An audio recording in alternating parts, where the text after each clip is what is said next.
Good morning all of you. આધુનિક ભારતના ઇતિહાસની અંદર આપણે આગળ વધીએ.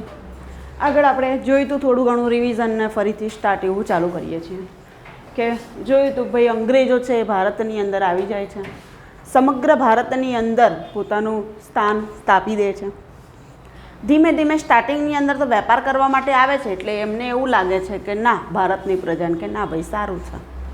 પછી બને છે એવું કે વેપાર કરવાની સાથે સાથે તેમને હક આપવામાં આવે છે. પ્લાસીના યુદ્ધ, બક્સરના યુદ્ધ દ્વારા હક આપવામાં આવે છે, વહીવટના હકને, મહેસૂલ ઉઘરાવવાના હકને. આ હક મળતાની સાથે અંગ્રેજો વધારે પ્રમાણમાં મહેસૂલ ઉઘરાવ, પોતાની આવકની અંદર વધારેમાં વધારો થાય એના માટે એ બંગાળાની પ્રજાને લૂંટવાનું શરૂ કરે છે.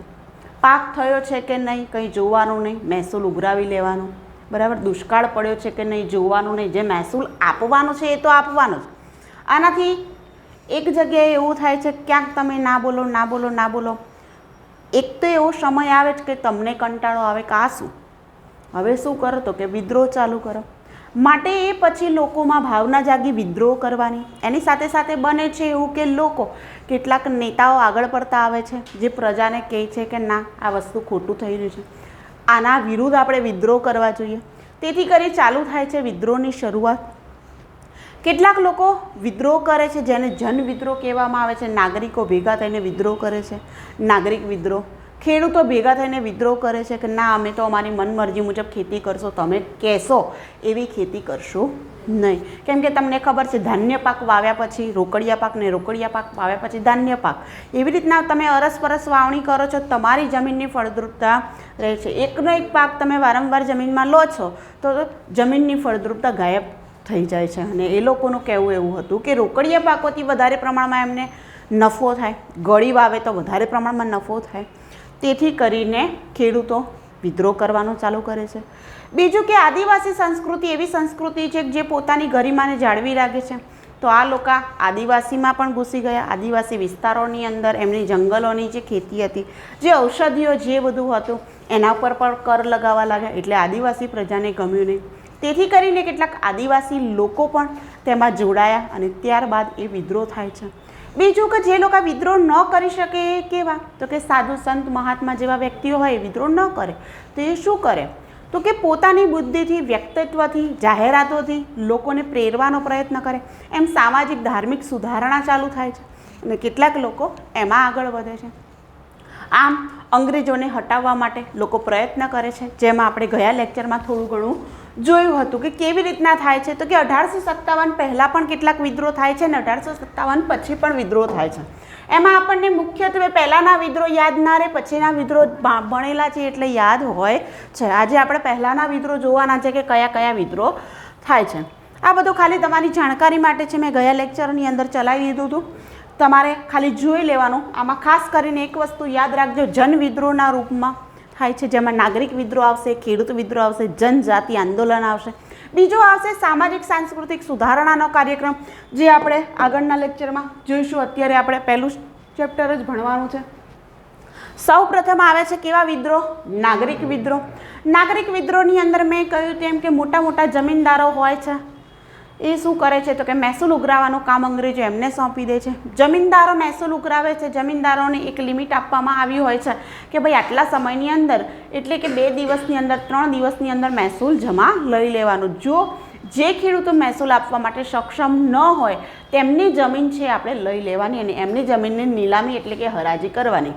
જે વધારે ભાવ બોલે એની જમીન. આમ કરતાં કરતાં જમીન નીલામ કરવામાં આવે છે. નીલામ કરેલી જમીનોની અંદર ખેતરમાં પાક વાવણી માટે કે એનો કામગીરી કરવા માટે કોઈ વ્યક્તિની તો જરૂર પડે, એટલે પોતાની જમીનમાં ખેડૂતને ભાડા પેટે રાખવામાં આવે છે. અને એમ કરતાં કરતાં જમીન ગીરવે મૂકેલી હોય, નીલામ કરેલી જમીન હોય એ ખેડૂત છોડાઈ શકતો નથી અને ધીમે ધીમે ખેડૂતો પાયમાલ બની જાય છે.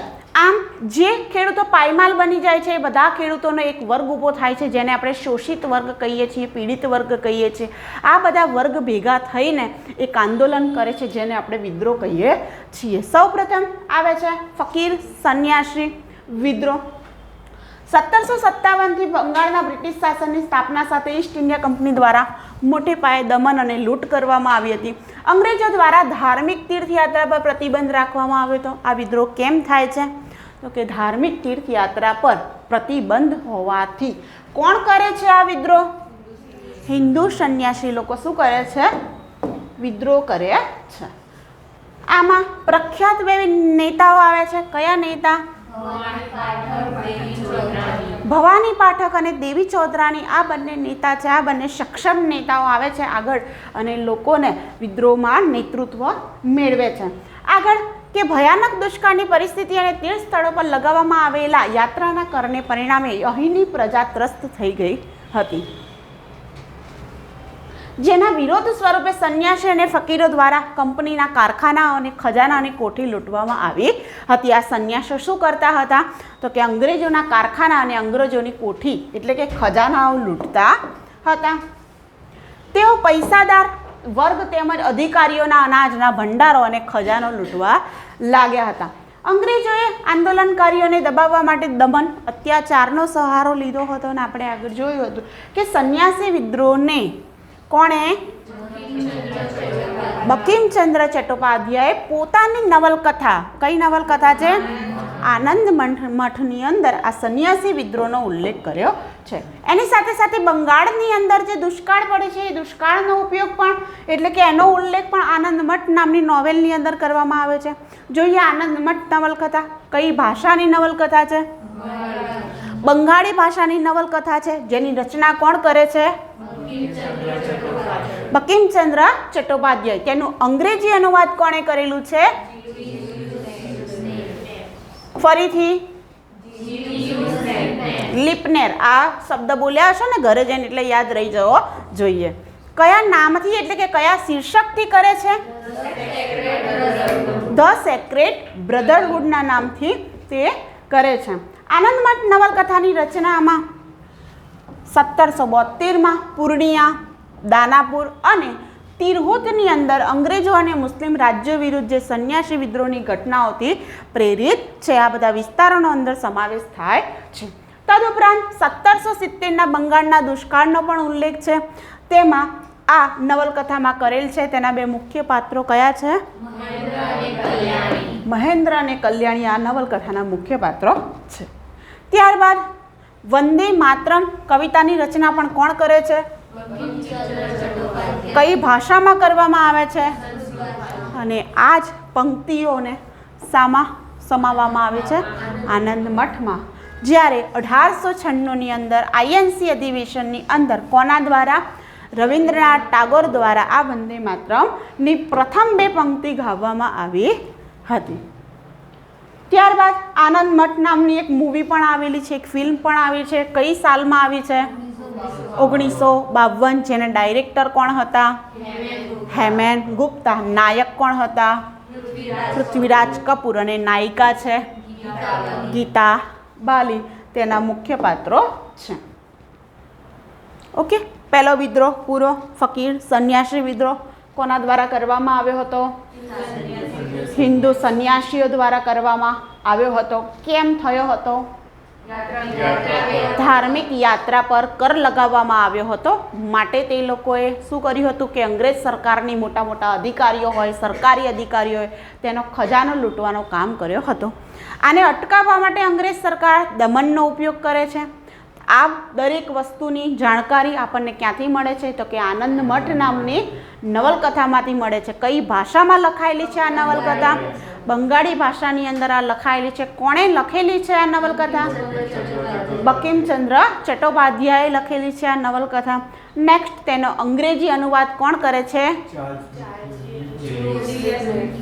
જુલિયસ લિપનેર દ્વારા થાય છે. કયા નામથી થાય છે? ધ સેક્રેડ બ્રધરહુડ દ્વારા થાય છે. આ ઉપરાંત આનંદ મઠની અંદર વંદે માતરમ કઈ ભાષામાં લખાયેલી હતી? સંસ્કૃત. તેનો પણ ઉલ્લેખ કરવામાં આવે છે. બંગાળનો દુષ્કાળનો પણ ઉલ્લેખ અંદર કરવામાં આવે છે.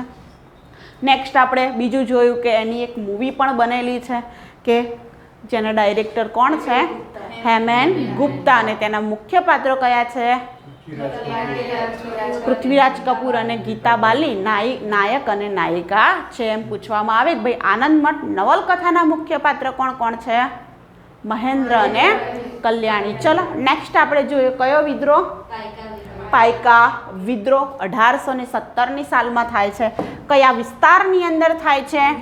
ઓડિશામાં થાય છે. પાઈકા એટલે એક પ્રકારનું સૈનિક દળ. આગળ આપણે જોયું હતું કે સહાયકારી યોજના દ્વારા જેની અંદર રાજ્યની અંદર કહેવામાં આવે છે કે અંગ્રેજોનું જે દળ હોય છે એને મૂકવામાં આવે છે, એના આધારે જે પણ સ્થાનિક સૈનિકો હોય છે એને શું કરવામાં આવે?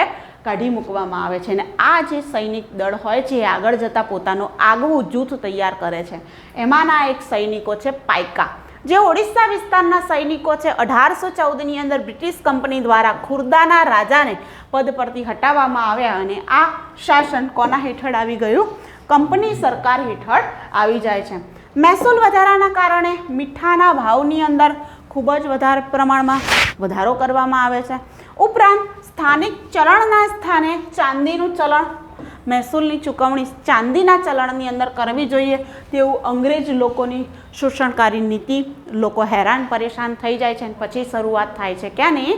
વિદ્રોહની શરૂઆત થાય છે. ફરી એકવાર પાઈકા વિદ્રોહ કેમ થયો હતો? મીઠાના ભાવમાં વધારો, સ્થાનિક ચલણની જગ્યાએ કેવું ચલણ? ચાંદીનું ચલણ. ત્યારબાદ ખુર્દાના રાજાના એક સેનાપતિ હતા. શું નામ હતું એનું? બક્ષી જગબંધુ વિદ્યાધર. તેમની આગેવાની હેઠળ કેમ? તો કે જગબંધુના પૂર્વજોનો કિલ્લો અને તેની સંપત્તિ બળજબરીપૂર્વક બ્રિટિશ કંપનીએ લઈ લીધી હતી. માટે આ સેનાપતિએ નેતૃત્વ લીધું અને પછી પાઈકા વિદ્રોહ થાય છે. 1817માં ખોંડ લોકોનો એક સમૂહ ખુર્દાના ક્ષેત્રમાં આવી ગયો હતો. ખોંડ લોકો આ પ્રજા છે, આ લોકોના વિસ્તારની અંદર આવી ગઈ હતી. માટે પાઈકાના નેતાઓએ જગબંધુના નેતૃત્વની અંદર શું કરવામાં આવ્યું?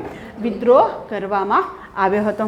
કયા કયા વિસ્તારોમાં આનો પ્રભાવ જોવા મળે છે? તો કે પુરી છે, કટક છે, પીપલી છે, અન્ય ગામડાઓની અંદર પણ આનો પ્રભાવ જોવા મળે છે.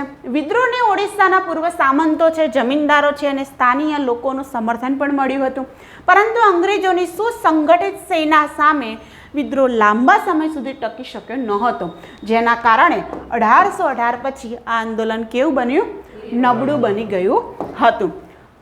2017ની અંદર ભારત સરકાર દ્વારા પાઈકા વિદ્રોહના 200 વર્ષ પૂરા થાય છે. તેથી 16 પાઈકા પરિવારોને સન્માનિત કરવામાં આવ્યા હતા. જીસીઆરટીની અને એનસીઆરટીની અંદર એવા પણ હતા સમાચાર કે ભાઈ 1857ના વિપ્લવ પહેલાં જે મીઠાનો જે સત્યાગ્રહ થાય છે, આ પાઈકા વિદ્રોહ એને પ્રથમ વિદ્રોહ માનવામાં આવે છે. તો એ પ્રકારની પણ ચર્ચા હતી. અહીંયા પાઈકા વિદ્રોહ પૂરો થાય છે. ત્રીજા નંબરમાં આવે છે કયો વિદ્રોહ? કુકા વિદ્રોહ અથવા તો નામધારી આંદોલન. 1840ની અંદર શરૂ થાય છે. છેલ્લે 1885 જ્યારે રામસિંહ કુકાનું અવસાન થાય છે, ત્યારબાદ આ આંદોલન એ નિર્બળ બની જાય છે. કુકા પશ્ચિમ પંજાબ વિસ્તાર કયો આવશે? પશ્ચિમ પંજાબ. 1840 થી 85 દરમિયાન થઈ હતી આની શરૂઆત. વહાબી આંદોલનની જેમ કુકા વિદ્રોહ પણ પ્રારંભિક સ્વરૂપ કેવું હતું? ધાર્મિક સ્વરૂપ હતું. આ કયા સંપ્રદાયને લગતો વિદ્રોહ છે? શીખ સંપ્રદાયોની અંદર જે અંધશ્રદ્ધા છે, કુવ્યવસ્થા છે, તે બધી દૂર કરવા માટે આ વિદ્રોહ થયેલો માનવામાં આવે છે. આની શરૂઆત કોણ કરે છે? જવાહરમલ ભગત એટલે કે સિયાન સાહેબ અને તેમના શિષ્ય કોણ હોય છે? બાલકશ્રી. આ બંનેના મુખ્ય નેતા છે જવાહરમલ ભગત અને બીજા છે શિષ્ય બાલકશ્રી. આમના દ્વારા 1840ની અંદર શરૂઆત કરવામાં આવી હતી. તેમણે હાજરો નામના સ્થળને પોતાનું મુખ્ય કેન્દ્ર બનાવ્યું હતું. કયું સ્થળ આવશે? હાજરો. મુખ્ય નેતા કોણ આવશે? ભગત અને બાલકશ્રી. શરૂઆતમાં આ આંદોલનનો મુખ્ય ઉદ્દેશ શીખ ધર્મમાં ફેલાવેલી કુવ્યવસ્થા અને અંધવિશ્વાસને દૂર કરવાનો હતો. તેમણે એક જ ઈશ્વરની પૂજા કરવાનું શિક્ષણ, ઉપરાંત જાતિ પ્રથા છે, કન્યા ભ્રૂણ હત્યા છે, બાળ વિવાહ છે, દહેજ પ્રથા છે જેવી સામાજિક કુપ્રથાનો વિરોધ કર્યો હતો. તેમણે સાધારણ અને ઓછા ખર્ચાળ એવા કેવા વિવાહ? આનંદ વિવાહને લોકપ્રિય બનાવ્યા હતા. અંગ્રેજોએ આંદોલનને દબાવવા માટે 1863 થી 1772 દરમિયાન કડક કાર્યવાહી કરી હતી. આમાં અંગ્રેજો છે એ લોકો વિરુદ્ધ કડક કાર્યવાહી કરતા અને લોકોને દબાવવાનો પ્રયત્ન કરતા. તે જ સમયે બાબા રામસિંહ કુકા, શું નામ હતું? બાબા રામસિંહ કુકા કયા સંપ્રદાયની સ્થાપના કરે છે? નામધારી શીખ સંપ્રદાયની સ્થાપના કરે છે. કુકા આંદોલનના પ્રમુખ છે રામસિંહ કુકા. તેમને દેશ નિકાલ કરવામાં આવ્યો. કઈ જગ્યાએ મોકલી દેવામાં આવ્યા? રંગૂન ખાતે મોકલી દેવામાં આવે છે, જ્યાં 1885માં એમનું અવસાન થાય છે. ત્યારબાદ કુકા આંદોલનનો અંત આવે છે. એમના મૃત્યુ બાદ એમનો આ આંદોલન છે એનો અંત આવે છે. અહીંયા આપણે આજ જોઈ લીધું કુકા આંદોલન અથવા તો નામધારી આંદોલન. હવે કુકા આંદોલનની શરૂઆત કઈ સાલમાં થાય છે? 1840ની સાલમાં. કેમ થાય છે? તેનો ઉદ્દેશ્ય શું હોય છે? શીખ ધર્મમાં ફેલાવેલી અંધશ્રદ્ધા અથવા તો કુવ્યવસ્થાને દૂર કરવા માટે. એના મુખ્ય નેતાઓ કોણ જોવા મળે છે? જવાહરલાલ ભગત અને બાલકસિંહ. ત્યારબાદ તે આ કુવ્યવસ્થાને દૂર કરવા માટે કાર્યો કરતા હોય છે. અંગ્રેજ સરકાર તેમના વિરુદ્ધ કડક કાર્યવાહી કરે છે અને ત્યારબાદ નામધારી શીખ સંપ્રદાયની સ્થાપના થાય છે. એમના સ્થાપક કોણ હોય છે? રામસિંહ કુકા. અને રામસિંહ કુકાને દેશ નિકાલની સજા કરવામાં આવે છે, રંગૂન મોકલી દેવામાં આવે છે અને એમના અવસાન બાદ આ આંદોલન છે બંધ થઈ જાય છે. હવે જોઈએ છીએ આપણે ખેડૂત આંદોલન. ખેડૂત આંદોલનની અંદર કેમ થાય છે ખેડૂત આંદોલન? તો કે 1764ના બક્સરના યુદ્ધ અને બ્રિટિશ ઈસ્ટ ઇન્ડિયા કંપનીને બંગાળના દીવાની અધિકાર મળ્યા પછી કંપનીનું મુખ્ય લક્ષ્ય એક જ હતું. શું હતું? વધારેમાં વધારે મહેસૂલ મેળવવાનો હતું. કંપની દ્વારા બંગાળના જમીન મહેસૂલનો 33% ભાગ વસ્તુઓ રૂપે બ્રિટિશમાં મોકલવામાં આવતો હતો, જેના બદલામાં ભારતને કોઈ જ લાભ થતો ન હતો. આ 33% જે ભાગ છે બધો વસ્તુઓના રૂપે જે મહેસૂલ ઉઘરાવે છે એ બધો મહેસૂલ વસ્તુઓના રૂપે ક્યાં મોકલી દે છે? ઈસ્ટ ઇન્ડિયા કંપની દ્વારા મોકલી દે છે ઇંગ્લેન્ડ. માટે ભારતને કોઈ જ પણ પ્રકારનો લાભ થતો નહીં.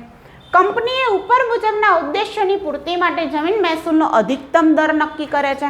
કોઈ જમીનદાર નક્કી કરેલી તારીખે મહેસૂલ જમા ન કરાવી શકે તેવી પરિસ્થિતિમાં તેમની જમીનદારી અધિકાર બીજા કોઈને નીલામ કરી દેવામાં આવતો હતો. આ મેં તમને આગળ કહ્યું છે.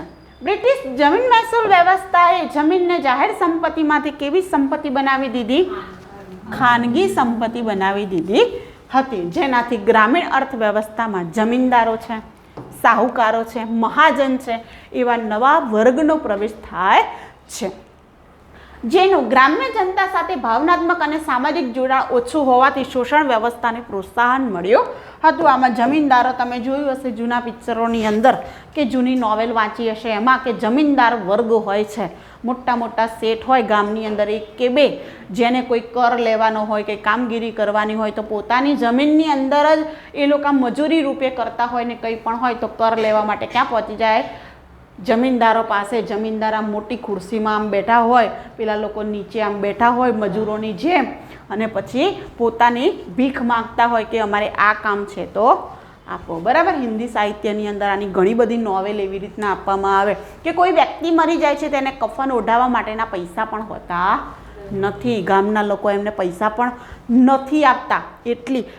એટલી બધી દરિદ્રતા જોવા મળે છે. અને પછી એ સાહુકારો જોડે જાય છે ને સાહુકાર કે તમારી જમીન આપો ને પૈસા લઈ જાઓ. આમ કરીને એમની જમીનો છે મોટા મોટા જમીનદારો એ કરી લે છે. અને જમીનદારો અંગ્રેજોના શું માનીતા બની જાય છે અને બાકી બધી પ્રજા દરિદ્રતામાં જીવે છે. આમ તમામ કારણોસર ખેડૂતોમાં રોષનું કારણ બન્યા અને તેમને વિદ્રોહ કરવા માટે મજબૂર કર્યા. જોઈએ પહેલો વિદ્રોહ છે નીલ વિદ્રોહ. સૌથી મોસ્ટ આઈએમપી છે આ વિદ્રોહ. કયો વિદ્રોહ? નીલ વિદ્રોહ. નામ પરથી જ ખબર પડે નીલ એટલે શું કહેવાય? ગળી. ગળી માટે જે વિદ્રોહ થાય છે એને આપણે નીલ વિદ્રોહ કહીએ છીએ. નેક્સ્ટ બીજું નામ છે બ્લુ મ્યુટિની, ઇન્ડિગો વિદ્રોહ. આ એના અન્ય નામ છે. ચલો, બંગાળની અંદર નીલ ખેડૂતોની હડતાલ સૌથી ઉગ્ર અને વ્યાપક હતી. કઈ જગ્યાએ થાય છે પહેલા તો એ જુઓ. બંગાળ વિસ્તારની અંદર કઈ પદ્ધતિ છે? રૈયતવાળી પદ્ધતિ. હવે રૈયત એટલે કોણ? રૈયત એટલે ખેડૂત, બરાબર. રૈયતનો મતલબ જ થાય ખેડૂત, અને રૈયતવાળી પદ્ધતિની અંદર ખેડૂત દ્વારા જે મહેસૂલ ઉઘરાવવામાં આવે તે. આ પ્રથાઓ આપણે અલગ રીતના જોઈશું, પણ રૈયતવાળી પ્રથાની અંદર એવું હોય છે કે પહેલાં કાયમી જમાબંધી આવે, જેમાં શું કરે તો કે જમીનદારો પોતે મહેસૂલ ઉઘરાવવાનું કામ કરે. હવે બીજું કે એના પછી રૈયતવાળી પ્રજા લાવે છે, તો કે રૈયત એટલે કે ખેડૂત ડાયરેક્ટ જ કોને મહેસૂલ આપશે તો કે અંગ્રેજ સરકારને ડાયરેક્ટ જ મહેસૂલ આપશે, અને જ્યારે પણ એ મહેસૂલ આપવા માટે સક્ષમ થતો નથી ત્યારે એની જેની એ જમીન છે ભાડા પેટે વેચી દેવામાં આવતી હતી. હવે એમાં રૈયતવાળી પદ્ધતિ હેઠળ યુરોપિયન નીલ એટલે કે ઘડી બગીચાના માલિકો ખેડૂતો સાથે કરાર કરતા હતા. જે લોકો બગીચાના માલિકો હોય ખેડૂતો સાથે કરાર કરતા. કેવા કરાર કરતા તો કે ગળી એટલે કે નીલની ખેતી કરવાનો દબાણ કરતા, અને ખેડૂતોએ વાવેતર સસ્તા ભાવમાં બગીચાના માલિકોને વેચવાની ફરજ પડતી હતી. હવે જબરજસ્તી એ લોકોને ગળીનું ઉત્પાદન કરાવતા હતા. હવે ગળીનો ભાવ જે બજારમાં ચાલતો હતો એ નહીં, પરંતુ જે અંગ્રેજ સરકાર જે યુરોપિયન કંપનીના જે બગીચાઓ હોય અને એ લોકો જે નક્કી કરે એ જ ભાવ જબરજસ્તી આપવા પડતા હતા. નીલની ખેતીના કારણે જમીનની ઉત્પાદકતા ઘટતી અને ખેડૂતોને અત્યંત નુકસાનકારક હતું. એટલે વારંવાર તમે ગળીનું વાવેતર કરો છો તો શું થાય છે કે જમીનની ફળદ્રુપતા ઘટી જાય છે અને તેનું ઉત્પાદન ધીમે ધીમે ઓછું થઈ જાય છે. માર્ચ 1869માં બંગાળના હજારો ખેડૂતોએ નીલનું વાવેતર કરવાની મનાઈ કરી અને નીલના બગીચાના માલિકોને કર આપવાનો પણ ઇનકાર કર્યો. કઈ સાલમાં થાય છે આ? 69ની સાલમાં બંગાળના અનેક હજારો એટલે કે ખેડૂતો ભેગા થઈ જાય છે અને નીલની ખેતી કરવાનો વિદ્રોહ કરે છે અને કર પણ આપવા માટેની મનાઈ કરે છે. આગળ સપ્ટેમ્બર 1859ની અંદર દિગંબર વિશ્વાસ અને વિષ્ણુચરણના નેતૃત્વ હેઠળ નાદિયા જિલ્લાના ખેડૂતોએ પણ નીલનું વાવેતર કરવાની મનાઈ કરી અને ફેક્ટરીઓ સળગાવી દેવામાં આવી.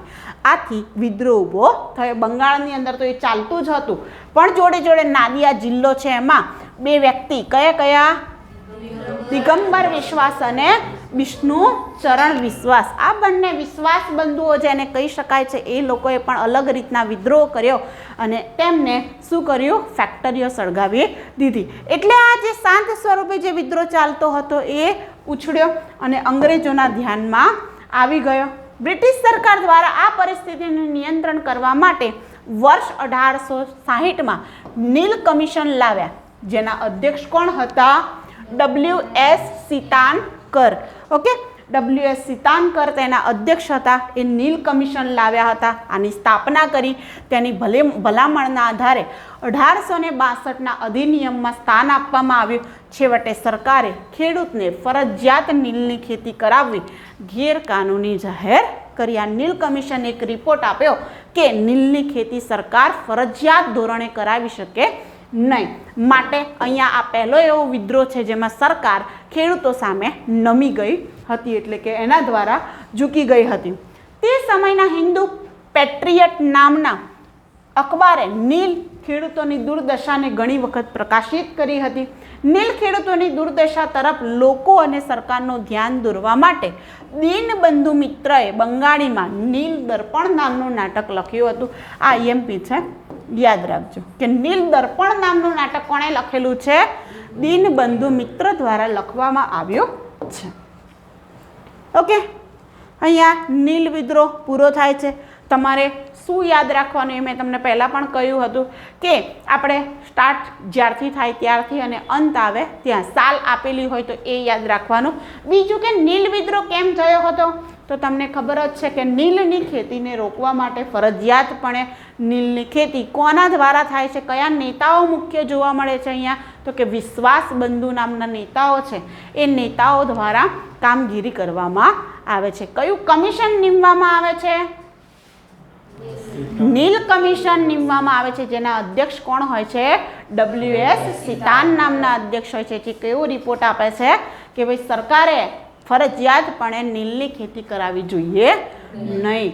આમ તમને ખબર જ છે કે પહેલી વાર સરકાર છે ઝૂકે છે અને ગળીનું ઉત્પાદન ફરજિયાતપણે કરાવવાનું બંધ કરી દે છે. બસ તમારે ખાલી આટલું જ યાદ રાખવાનું, પછી બધું ગોખવાની જરૂર નથી. આના આધારે જે પણ પ્રશ્ન પૂછાય તમને આસાનીથી આવડી જશે. ચલો નેક્સ્ટ જોઈએ, કયો વિદ્રોહ આવશે? મોપાલા વિદ્રોહ. 1836 થી માંડીને 1854 સુધીનો આ વિદ્રોહ છે, જેને મોપાલા વિદ્રોહ કહેવામાં આવે છે. હવે મોપાલા વિદ્રોહ તમારે સ્થળ ખાસ યાદ રાખવાનું, કયા જગ્યાએ કયો વિદ્રોહ થાય છે. તો કે કેરળના માલાબાર ક્ષેત્રની અંદર મોપાલા નામે ઓળખાતા ખેડૂતો. હવે કેરળની અંદર જે ખેડૂતો હતું એમનું નામ જ હતું શું? મોપાલા અથવા તો મોપલા, આવા નામે ઓળખાતા હતા ખેડૂતો, જે મોટે ભાગે મુસલમાનો હતા. કોણ હતા?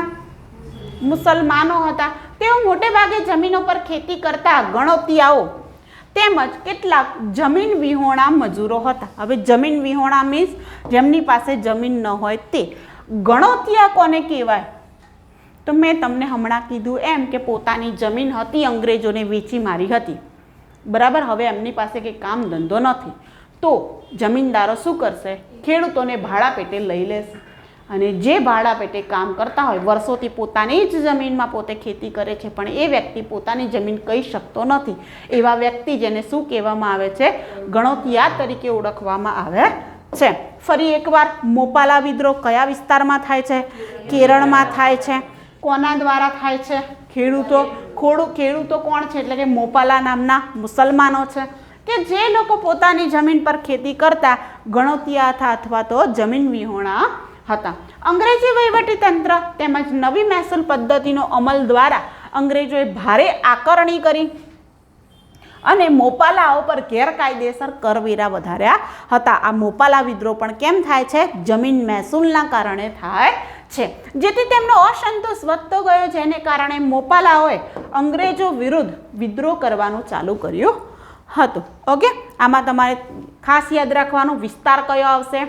કેરળનો વિસ્તાર આવશે. મોપાલા નામના ખેડૂતો જે પોતે કોણ હતા? મુસલમાનો હતા. કેમ વિદ્રોહ કર્યો તો? મહેસૂલના લીધે. હવે જુઓ, જનજાતીય વિદ્રોહ. જનજાતીય મીન્સ આદિવાસી વિદ્રોહ. અંગ્રેજોએ જનજાતીય સમુદાયના સામાજિક અને આર્થિક જીવન પર દખલગીરી કરી હતી. તેઓ સંગઠિત થઈ અંગ્રેજો વિરુદ્ધ લડત આપી હતી, અને આ વિદ્રોહ ભારતના થોડા જ પ્રદેશો પૂરતા સીમિત હતા. એટલે કે જે પ્રદેશોની અંદર આદિવાસી લોકો રહેતા હતા એ જ સમયગાળાની અંદર આ વિદ્રોહ થયા હતા. પ્રત્યેક જનજાતિ સમૂહનો એક મુખિયા હતો, જે સમુદાયના દરેક મામલામાં નિર્ણય લઈ શકતા હતા. અંગ્રેજોએ આ સમુદાયને અપરાધી અને સમાજ વિરોધી જાહેર કરી તેમના વિદ્રોહને સખતાઈથી દબાવ્યા હતા. હવે આ લોકો શું કરે? તમને ખબર જ છે કે તમારે કોઈ આદિવાસી વિસ્તારની અંદર એન્ટ્રી લેવી હોય તો તમે એમને પરમિશન વગર લઈ શકો નહીં. જો તમે લો તો જીંગાલાલાહુ કરીને તમને બાંધી દેવામાં ત્યાં આવે. અત્યારે હાલ પણ એવું જ છે, અમુક પ્રતિબંધિત વિસ્તારોની અંદર તમે જઈ શકતા નથી, તમને જવાની એન્ટ્રી પણ નથી. હવે એ સમય દરમિયાન તે લોકો શું કરતા? તો એમના આદિવાસી સમુદાયનો એક મુખિયા હોય, એક રાજા જેવું હોય કે જેની વાત બધા લોકો માનતા હોય. હવે અંગ્રેજોને આ વસ્તુ પસંદ હતી નહીં. આદિવાસી જે પ્રજા છે એ જંગલોની અંદરથી જડીબુટ્ટી છે, ઔષધિ છે, લાકડા છે, બધી વસ્તુઓ લઈ આવે અને એના આધારે પોતાનું ગુજરાન કરતી જોવા મળે છે. અંગ્રેજો એવું કે આ બધી વસ્તુ પર પણ તમારે શું આપવું પડશે? કર આપવું પડશે. માટે લોકો પછી એ શું ચાલુ કર્યું? વિદ્રોહ કરવાનું ચાલુ કર્યું. તેથી કરી એમને જે વિદ્રોહ કર્યો તેથી આવી પ્રજાને અંગ્રેજોએ અપરાધી અને વિરોધી, સમાજ વિરોધી પ્રજા જાહેર કરી દીધી હતી. તેમાં સૌ પ્રથમ વિદ્રોહ થાય છે કોલ વિદ્રોહ. 1831-32ની સાલમાં થાય છે કોલ વિદ્રોહ. જોઈએ, સૌ પ્રથમ તો કોલ વિદ્રોહ કઈ જગ્યાએ થાય છે? છોટા નાગપુર પઠારના સિંઘભૂમ વિસ્તારની અંદર કોલ આદિવાસીઓ દ્વારા આ વિસ્તારની અંદર થાય છે, કે જેઓ લાંબા સમયથી સ્વતંત્ર અસ્તિત્વ ધરાવતા હતા. આ વિસ્તારમાં બ્રિટિશ શાસનના આવવાથી કોલ આદિવાસીઓના જીવનમાં બ્રિટિશરોની દખલગીરી શરૂ થાય છે, જેથી કોલ આદિવાસીઓમાં અસંતોષ ફેલાયો અને તેમને વિદ્રોહ કરવાનું ચાલુ કર્યું. ખાલી તમારે શું યાદ રાખવાનું? વિસ્તાર કયો હતો? છોટા નાગપુરનો પઢાર નામનો વિસ્તાર છે, સિંહભૂમ વિસ્તારની અંદર થાય છે અને કોલ એ શું છે? એક આદિવાસી જાતિ છે. આ બધું તમને યાદ રહી જશે કે ભાઈ અંગ્રેજો સામે વિરોધ કર્યો હતો. અંગ્રેજોએ તેમના પ્રદેશમાં બળજબરીથી પ્રવેશ કરી તેના પર પોતાનો કાયદો અને વ્યવસ્થા લાદી દેવાના પ્રયત્ન કર્યા હતા. તેમની આ દખલગીરીના વિરોધના પરિણામે કોણ હતા? બુદ્ધા ભગતના નેતૃત્વની અંદર 1831માં બાહ્ય લોકો વિરુદ્ધ તેમનો આ અસંતોષ વિદ્રોહના રૂપમાં બહાર આવેલો હતો. વિદ્રોહીઓ લગભગ 1000 બાહ્ય લોકોને મારી નાખ્યા હતા, તેમના ઘરો સળગાવી દીધા હતા, તેમની સંપત્તિ પર લૂંટી લીધી હતી. આ વિદ્રોહ રાંચી છે, હજારીબાગ છે, પલામુ છે, માનભૂમ જેવા આસપાસના વિસ્તારોમાં ફેલાયો હતો. હવે વિદ્રોહીઓએ શું કર્યું હતું કે જે બહારથી અંગ્રેજ લોકો આવીને ત્યાં ઘરો બરો બનાવ્યા હતા એ બધાને સળગાવી દીધા હતા, એમની સંપત્તિ લૂંટી લીધી હતી અને વિદ્રોહીઓએ તે લોકોને ભગાડી મૂક્યા હતા. ભારે પ્રયત્ન પછી 1832માં આ વિદ્રોહને દબાવી દેવામાં અંગ્રેજો સફળ થયા હતા. ગમે તેટલું કરે પણ છેલ્લે તો કોણ સફળ થાય છે? અંગ્રેજો જ સફળ થાય છે. એ રીતના એમને કામ કર્યું હતું. હવે કોલ આદિવાસીઓનું નેતૃત્વ કરનારા બુદ્ધા ભગતે અંગ્રેજોને શરણે થવાને બદલે પોતાના કુટુંબ અને 150 અનુયાયીઓ સાથે પોતાના ગામડા પરનો હુમલો ટાળવા માટે જીવનનો અંત આણ્યો હતો. આ છે તમારા માટે આઈએમપી છે કે બુદ્ધા ભગત નામના વ્યક્તિ હતા, તેમણે પોતાનું ફેમિલી અને 150 લોકોને સાથે એમણે શું કર્યું હતું? પોતાનું જીવન ખતમ કરી નાખ્યું હતું. અંગ્રેજોને શરણે થયા નહોતા. સર જ્હોન શોર મુજબ કઈ નીતિ લાવ્યા હતા? સર જ્હોન શોર કઈ નીતિ લાવ્યા હતા? આપણે આગળ જોયું હતું ને, આ બહુ જ વાર પૂછાયેલું છે.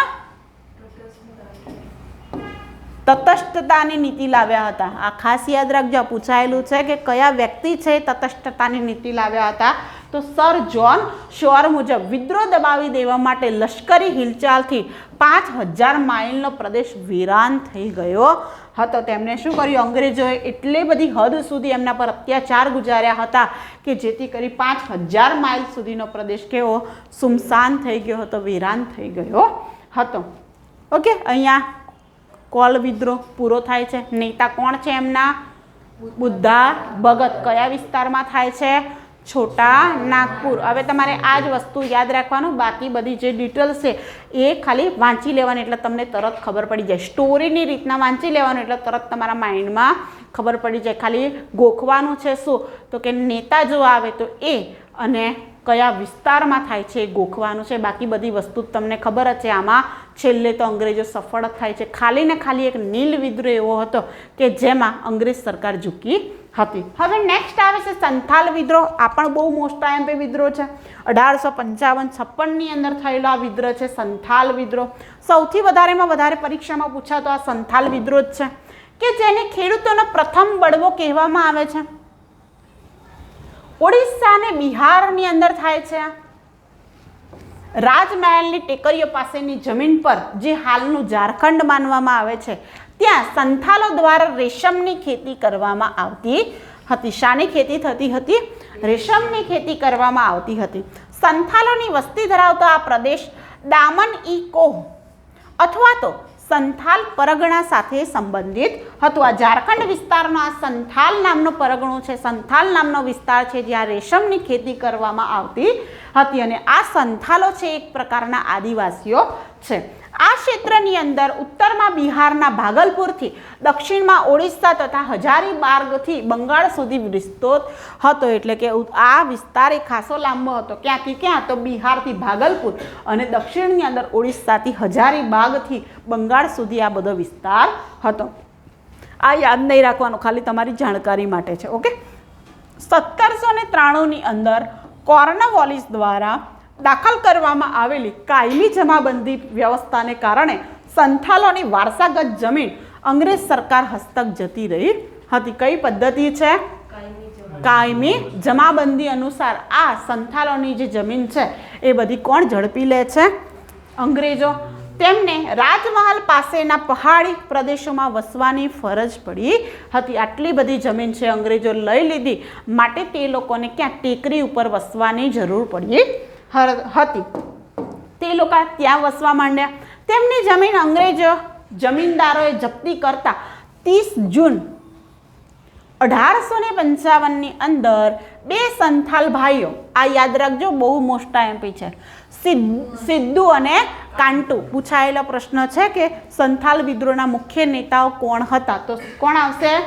સિદ્ધુ અને કાંટુના નેતૃત્વ હેઠળ લગભગ 10,000 સંથાલો ભેગા થાય છે અને સશસ્ત્ર બળવો શરૂ થાય છે. તેમણે બ્રિટિશ અધિકારીઓ છે, રેલવે એન્જિનિયરો છે, જમીનદારો અને પૈસા ધીરનાર ઘરો પર હુમલો કર્યો હતો. એમને આ બધા કામ કર્યા હતા. અંગ્રેજ સરકાર દ્વારા સંથાલોના નેતાની ધરપકડ કરવામાં આવે છે અને ફેબ્રુઆરી 1856માં ચળવળને ભારે હાથે દબાવી દેવામાં આવી હતી. સંથાલ વિદ્રોહના મુખ્ય નેતા કોણ આવે છે? સિદ્ધુ અને કાંટુ નામના 2 નેતાઓ હોય છે. 1855ની અંદર તે પોતે આગળ પડતા હોય છે, જ્યારે 2 નેતાઓની ધરપકડ કરે છે અને અંગ્રેજો ગમે તેટલા દમન ગુજારી અને પછી આ વિદ્રોહને દબાવી દે છે.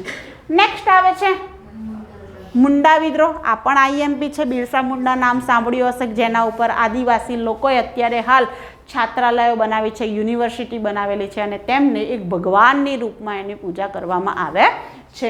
એવા છે બિરસા મુંડા, એટલે કે મુંડા વિદ્રોહ. 1899 થી 1900ની અંદર થાય છે. આ પણ કયા વિસ્તારમાં છે?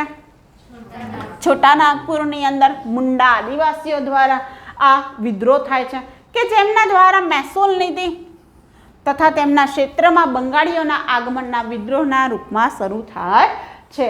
આ પણ મહેસૂલ નીતિના કારણે થયેલો વિદ્રોહ છે. વિદ્રોહ ખૂબ ઝડપથી મોટા ક્ષેત્રમાં ફેલાઈ ગયો હતો અને મુખ્ય નેતા કોણ હતા એમના? બિરસા મુંડા. તેમણે પોતાની જમીનને અંગ્રેજો પાસેથી જતી બચાવવા માટે જનજાતિ લોકોને પવિત્ર વૃક્ષ કુંજની પૂજા કરી જમીન બચાવવા માટે પ્રેરિત કર્યા હતા. આદિવાસીઓનું પવિત્ર વૃક્ષ કયું છે? કુંજ. તેની પૂજા કરવાની અને તેમને વળગી રહેવાનું એવું કહ્યું હતું. અંગ્રેજ સત્તાનું આદિવાસીઓ પરનું શોષણ વધી જવાથી ઈસવીસન 1995ની અંદર બિરસા મુંડાએ ઉલ ગુલામ ચળવળનું નેતૃત્વ લીધું હતું. કઈ ચળવળ આવે? ઉલ ગુલામ નામની ચળવળ ત્યાં થાય છે ને એમનું નેતૃત્વ લીધું હતું. બિરસા મુંડા જોઈએ, પરીક્ષામાં ઘણી જ વાર આમાંથી પ્રશ્નો આવી ગયા છે કે તેમનો જન્મ પૂછાયેલો છે. ક્યારે થાય છે? 15 નવેમ્બર 1875ના રોજ તેમનો જન્મ થાય છે. આમની જન્મ જયંતિ દર વર્ષે ઉજવાય છે અને આ છે એ આઈએમપી છે માટે, કેમ કે અત્યારે હાલ તમને ખબર છે કે નરેન્દ્ર મોદી શ્રી આમના જન્મદિન ઉપર કંઈક ને કંઈક નવું ઉદ્ઘાટન કરતા રહેતા હોય છે, માટે પૂછાય છે કે એમનો જન્મદિન ક્યારે આવે છે? 15 નવેમ્બર. તેમના પિતાનું નામ છે સુગના મુંડા, માતાનું નામ છે કરમી મુંડા ઇનામ. માતા પિતા યાદ નહીં રાખો તો ચાલશે. બિરસાએ સ્થાનિક મિશનરી શાળાઓમાં શિક્ષણ મેળવ્યું હતું. તેમણે બાળપણમાં મુંડા લોકો અને દીકુઓ એટલે કે બહારથી આવેલા લોકોની સંગ્રામની વાતો સાંભળી હતી. એટલે કે પોતાના આદિવાસીઓ અને બહારથી જે વ્યક્તિઓ આવેલા હોય એ લોકો પર જે સંગ્રામ થયો હતો તેની વાતો સાંભળી હતી. તેમણે જનોઈ ધારણ કરી હતી. તેમને વૈષ્ણવ ધર્મ પ્રચારક તરીકે પણ કામ કરેલું છે. આ બધી માહિતી મુંડા વિશે છે, એટલે કે બિરસા મુંડા વિશે છે. દક્ષિણ બિહારમાં છોટા નાગપુર વિસ્તારમાં આ ચળવળનો પ્રારંભ હતો. મુંડાઓના મત મુજબ છોટા નાગપુર તેમનું છે અને કંપની તેમના પરંપરાગત હતોનું ધોવાણ કરીને વેટ કરાવે છે. બિરસા મુંડા લોકોને શોષણખોરોથી મુક્ત કરાવવા માંગતા હતા અને આ ચળવળમાં પણ મહિલાઓએ પોતાની ભાગીદારી આપી હતી. બિરસા મુંડાએ જન આંદોલનમાં લોકોને દારૂ પીવાનું છોડવાનું, ઘર અને ગામની સફાઈ કરવાની, જાદુ કળામાં વિશ્વાસ ન રાખવો તેમજ એક જ જગ્યાએ રહીને ખેતી કરવી. આ ખાસ છે, કઈ જગ્યાએ ખેતી કરે, કેમ કે તમને ખબર જ છે કે આદિવાસી પ્રજા કેવી ખેતી કરે, તો કે સ્થળાંતરિત ખેતી કરે. એક જગ્યાએ જાય, ખેતી કરે, પાક લઈ લે, પછી એ જમીનને છોડી દે, પછી નવી જમીન ઉપર જાય અને નવી જમીન ઉપર ખેતી કરે. એટલા માટે અમને શું શીખવ્યું હતું કે એક જ જમીન ઉપર તમારે ખેતી કરવાની છે.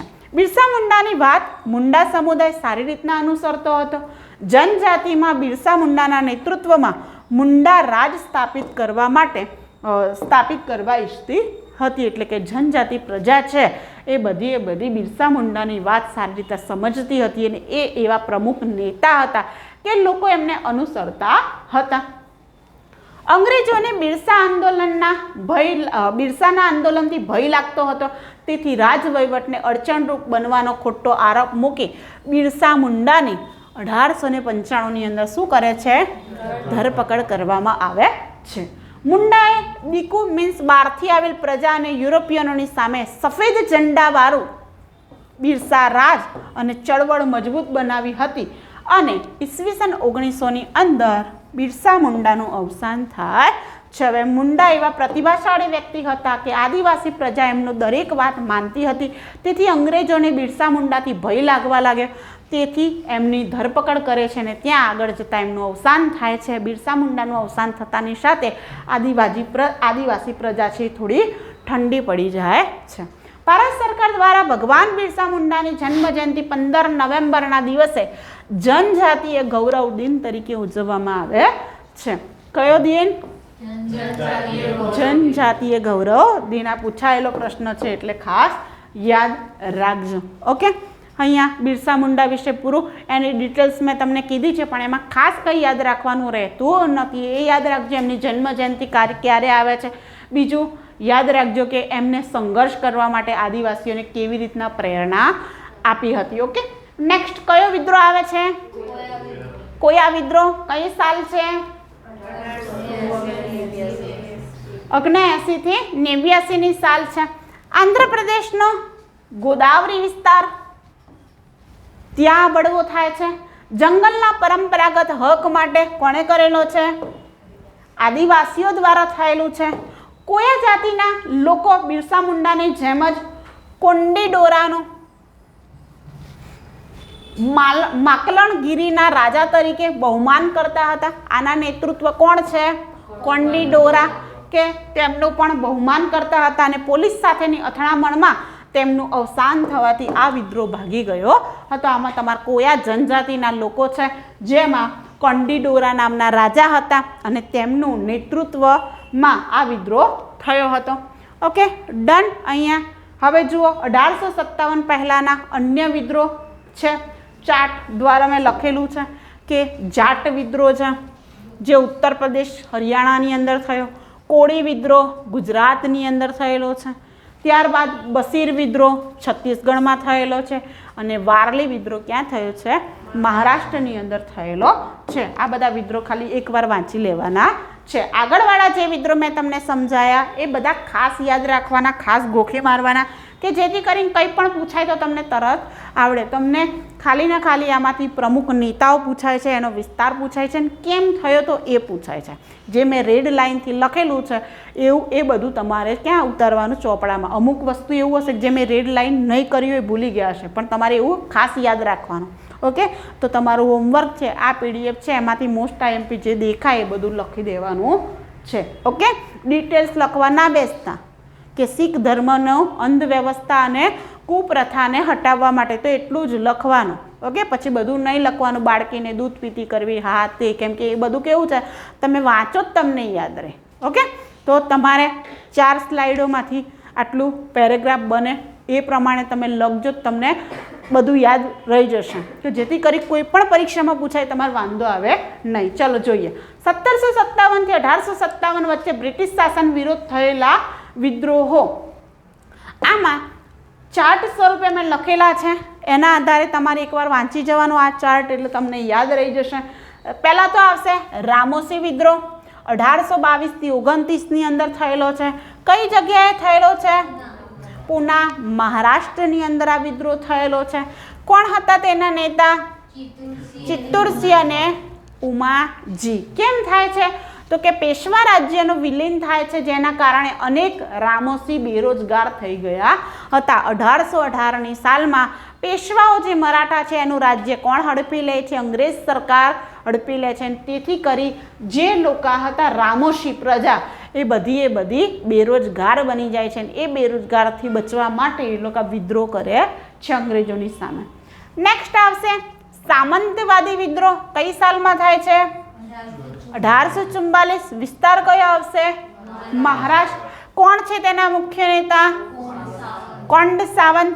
બ્રિટિશ શાસન અને જમીન મહેસૂલની અંદર વધારો થવાથી આ વિદ્રોહ થાય છે. કયો વિદ્રોહ છે? સામંતવાદી વિદ્રોહ. નેક્સ્ટ આવશે ચેનમ્મા વિદ્રોહ. રાણી ચેન્નમ્મા આપણે જોયું હતું, બરાબર. વિસ્તાર કયો જોયો હતો? કિત્તુર જોયો હતો. ક્યારે થાય છે? 1824માં. રાજા કોણ હોય છે ત્યારે? મલ્લા સર્જા. અને રાણી કોણ હોય છે? ચેન્નમ્મા. શિવલિંગ પના મૃત્યુ બાદ દત્તક પુત્ર માટે આ વિદ્રોહ થાય છે. આ આપણે જોયું તો ખાલસા નીતિની અંદર, બરાબર. અને પોતાના ઉત્તરાધિકારીને જે અંગ્રેજો કહે છે કે ભાઈ તમારું રાજ્ય ખાલસા કરી નાખવાનું, એટલા માટે રાણી ચેન્નમ્મા દ્વારા વિદ્રોહ થાય છે, જેને ચેન્નમ્મા વિદ્રોહ અથવા તો કિત્તુર વિદ્રોહ તરીકે ઓળખાય છે. ત્યારબાદ આવશે થમ્પીનો વિદ્રોહ.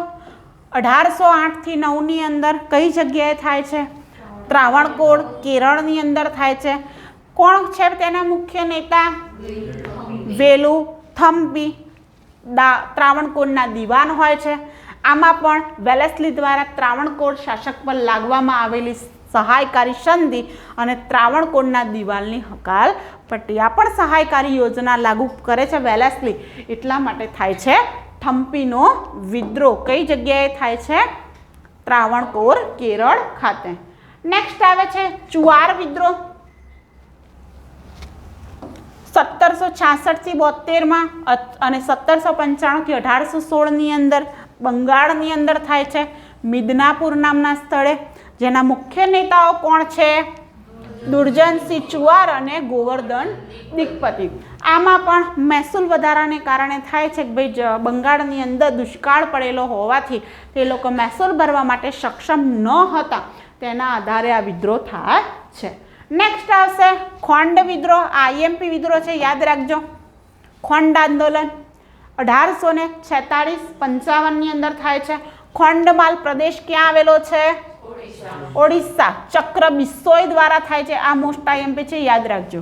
તો કે બ્રિટિશ શાસનની અંદર વિદેશીઓની દખલગીરીના આધારે ખોંડ વિદ્રોહ થાય છે, એટલે કે ખોંડ આંદોલન થાય છે. નેક્સ્ટ ખાંસી વિદ્રોહ.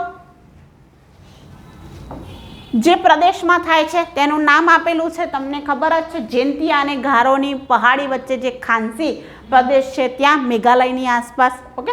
ત્યાં તીરથસિંહ, બારમાનિક અને મુકુંદસિંહ એના નેતા હોય છે. અને આ પણ આ અંગ્રેજોની જે દખલગીરી છે એના માટે થાય છે ખાંસી વિદ્રોહ. કોલી વિદ્રોહ. પશ્ચિમ ઘાટ અને કચ્છની સીમાના આધારે. એના નામ બહુ બધા છે, યાદ નહીં રાખો તો ચાલશે. ભાવસરે છે, ચીમાનજી છે, આ ચીમાનજી યાદવ છે, બાપુ ભંગારિયા છે, રઘુ ભંગારિયા છે, નાના દરબારીએ છે, બરાબર. આ યાદ રાખી લેજો, રઘુ ભંગારિયા અને બાપુ ભંગારિયા, એટલે ખબર પડી જાય છે, ઓકે. આ પણ એ બ્રિટિશ સરકાર આવી જાય છે અને લોકો બેરોજગાર માટે થાય છે, માટે કોલી વિદ્રોહ થાય છે. નેક્સ્ટ ખેડૂત વિદ્રોહની અંદર આવશે પાગલપંથી વિદ્રોહ. હવે એવું ના કહેતા ભાઈ પાગલ હતા બધા એટલે વિદ્રોહ કર્યો હતો, બરાબર. 1825થી 50ની અંદર થાય છે બંગાળ ખાતે શેરપુર, બંગાળ. જેના મુખ્ય નેતા કોણ છે?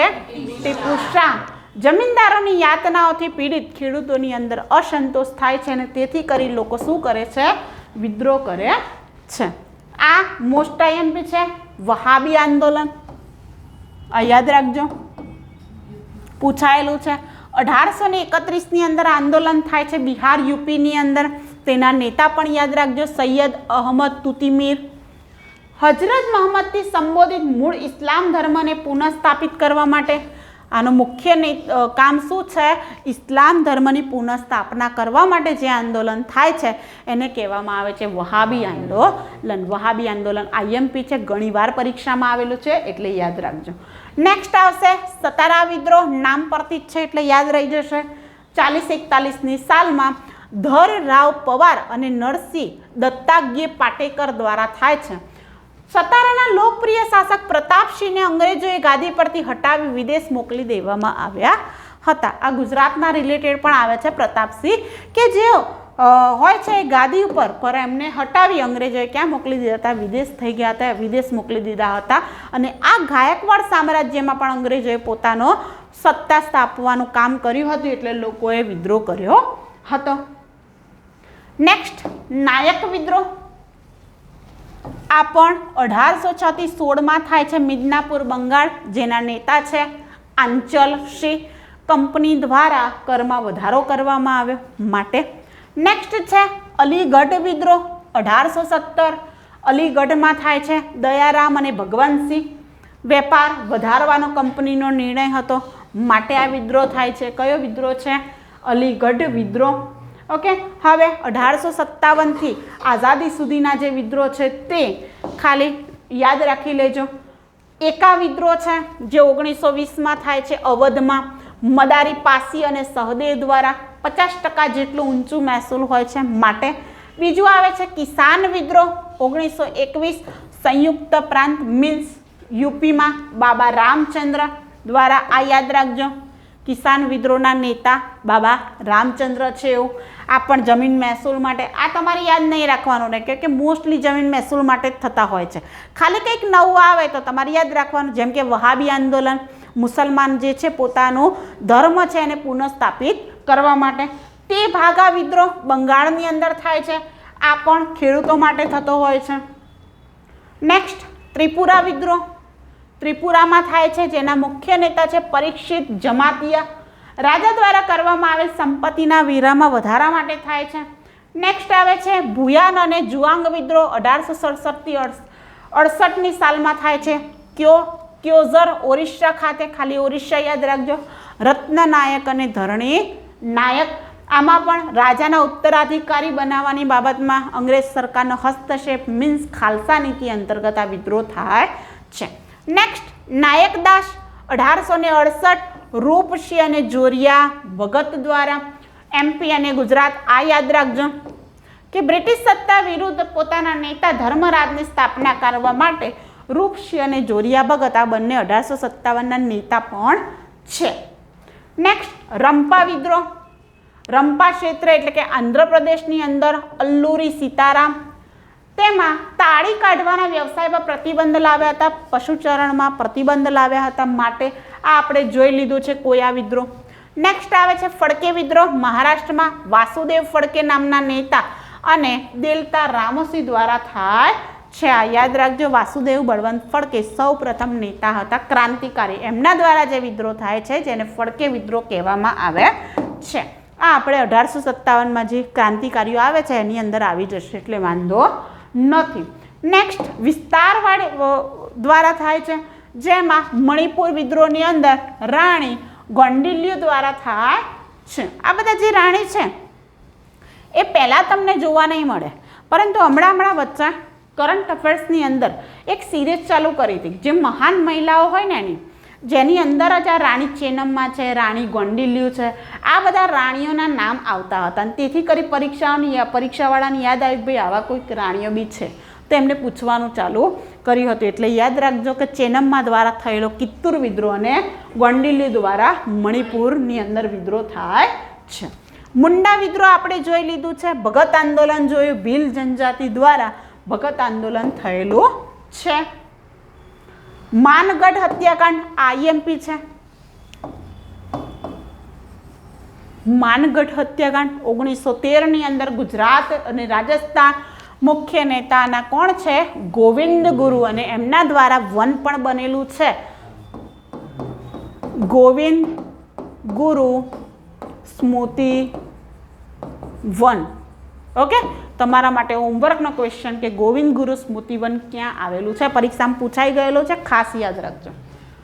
ગોવિંદ ગુરુના નેતૃત્વમાં એકઠા થયેલા લોકો પર અંગ્રેજ સરકાર દ્વારા ગોળીબાર કરવામાં આવ્યો હતો અને એમના દ્વારા થાય છે માનગઢ હત્યાકાંડ. ચેચુ આંદોલન આંધ્રપ્રદેશમાં થાય છે. કાનેંગતી અને દનુમંતુ દ્વારા પશુચારણ ભૂમિ પર લગાવેલ કર. ખોંડ દોરા વિદ્રોહ વિશાખાપટ્ટનમની અંદર થાય છે, જેના નેતા છે કોરા મલ્લૈયા. અને ડાબુર જનજાતિ ક્ષેત્રની અંદર અંગ્રેજો વિરુદ્ધ કામગીરી થાય છે. નેક્સ્ટ શ્રમિક આંદોલનની અંદર મેરઠ વિદ્રોહ છે યુપીમાં થયેલો છે, આ 3 યુપીમાં જ છે એટલે ખાલી યાદ રાખજો મેરઠ, કાનપુર અને મેરઠ. આમાં ખાસ તમને યાદ જ રહી જશે વિસ્તાર પર આધારિત છે એટલે તરત ખબર પડી જાય કે આ ક્યાં આવેલું છે, યુપીમાં આવેલું છે. અહીંયા આપણે બધા વિદ્રોહ પૂરા કર્યા. આના પછી 1857ના જે વિપ્લવ પછીના વિદ્રોહ છે એ તો તમને યાદ જ હશે કેમ કે ક્યાંક ને ક્યાંક તમે વાંચેલા હશે. આ કદાચ તમારા વાંચવામાં ન આવ્યા હોય તો તમને નવું લાગી શકે છે, પરંતુ 1 થી 2 વાર તમે રિવિઝન કરશો એટલે તરત તમને આઈડિયા આવી જશે કે પરીક્ષામાં પૂછાય તો MCQ દ્વારા તમે તરત સોર્ટ આઉટ કરી શકો છો. ઓકે, ચલો અહીંયા આપણે આજનો લેક્ચર પૂરો કરીએ છીએ. નેક્સ્ટ લેક્ચરમાં આપણે નવા ટોપિક સાથે મળીએ છીએ. બોલો 1 મિનિટ.